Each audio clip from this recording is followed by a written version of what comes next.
a daidai wannan gaban bari yi magana kan wani abin da yake faruwa wanda naga tsagwaran son zuciya zuwa ga mutanen kungiya. Akwai wannan mawakin da nake yawan magana akan san ba ku manta ba, nace yana da hatsarin gaske, amma ƴan kungiya ba su tashi sanin hatsarinsa ba sai da ya saka ɗan ƙungiyarsu a gaba tukunna. Ku ne fa muka zo muna magana ƴan kungiya saboda kai wallahi mutanen nan ba sa jin tsoron Allah mala. Ko fa shekara bai yi ba, ko shekara bai yi ba, ya zo a nan Katsina ya je gina masallaci, ya zo ya kira ku da kuɗin cin mutuncin mutane. Kuɗin nan wasu ya zaga bai tara, wasu ya zagi ya tara wannan kuɗin, ya zagi wasu ne aka bashi wannan kuɗin, ya zo ya gina masallaci ya kira ku, kuka je kuka dinga cin kaji a wajen kuna masa addu'a. Maimakon ku masa nasiha akan abin da yake yi ba sana'a bane, sai kuka tabbatar da cewa da muka fito muka yi magana ma cewa kuka yi wannan zafin kai ne.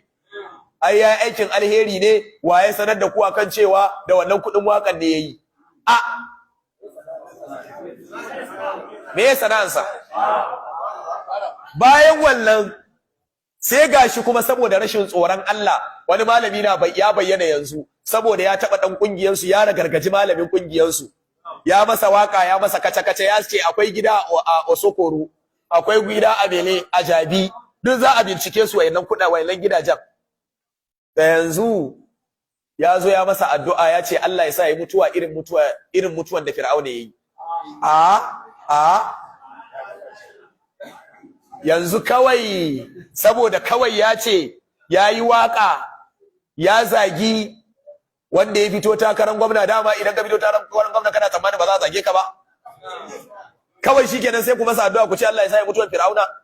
Me yasa a wancan lokacin ba ku gaya masa a masallacin da ya gina inna Allah ta'ala tayyibun la yaqbalu illa tayyiban ba? Me yasa ba ku gaya masa ba? Ba ku jin tsoron Allah ƴan kungiya. Wato ku addini a wajen ku yanzu shine malaman ku sune addinin ku.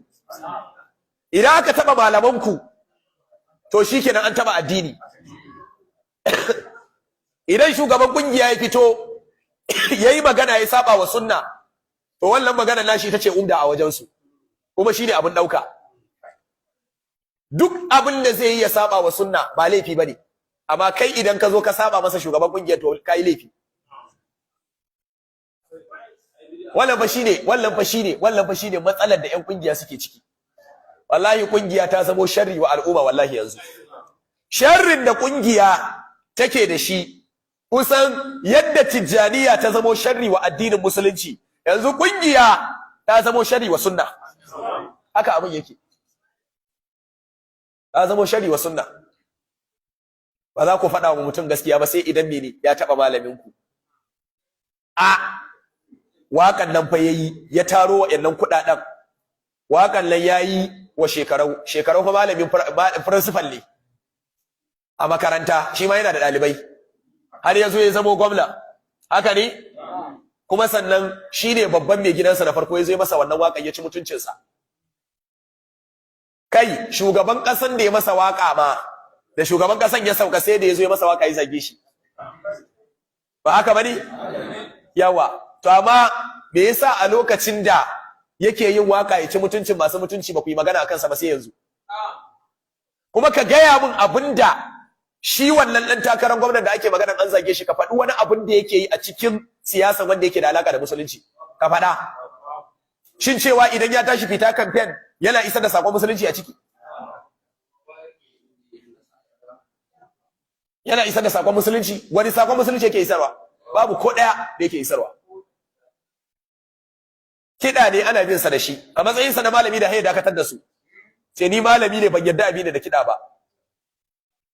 Yawa, ya dakatar da su. Shine. To amma ina a tsaftace al'amuran, a gane cewa lalle malami ya shigo ciki. A tsaftace. To amma ina la hayata liman tunadi, kuma kace ba za a zage shi ba. Ai ka san ƙarya ne wallahi kai ma. Yawa. Saboda haka lalle ƴan kungiya ku ji tsoron Allah. Tun matakin farko ya kamata ku dakatar da shi akan cin mutunci da yake wa ƴan siyasa, tunda kuna ganin cewa ne zai malaman ku za su zo su shiga siyasa a nan gaba. An gane wannan? amma ba wai yanzu ba kawai sai ku dawo ku zo kuna cewa wai Allah ya sa ya mutuwa da Fir'auna kamar sa addu'a Allah ya shirye ai shine usulubi yanzu idan ka ce mutuwa irin da Fir'auna kai usulubi kenan abin da ya kamata ƴan kungiya ku yi ku kame hannun malaminku ku gaya masa ya tsaftace tafiyar siyasa da kamfen da yake yi gaba daya ya kawo tsarin musulunci ayan nuno shi ya je coci da ya je kawai kamfen din sai ya fita bai kira su zuwa ga addinin musulunci ba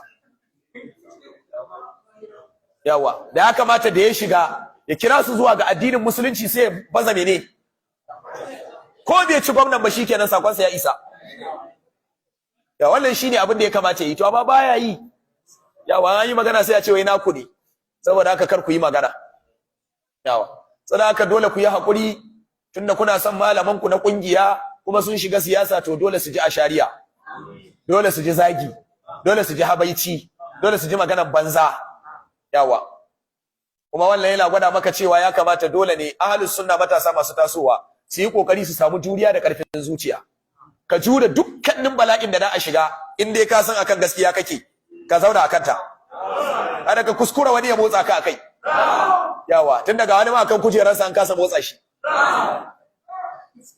yawa kujerarsa ta siyasa yawa saboda haka mu tsaya tsayi wandaka akan addinin mu Allah ya sa mu dace kuma dama sunna ba ta rago bane mala ai riko da sunna sai kai da gaske mala wallahi sai ka dage sai ka jajirce yawa riko da sunna ba na rago bane yawa Allah ya sa mu dace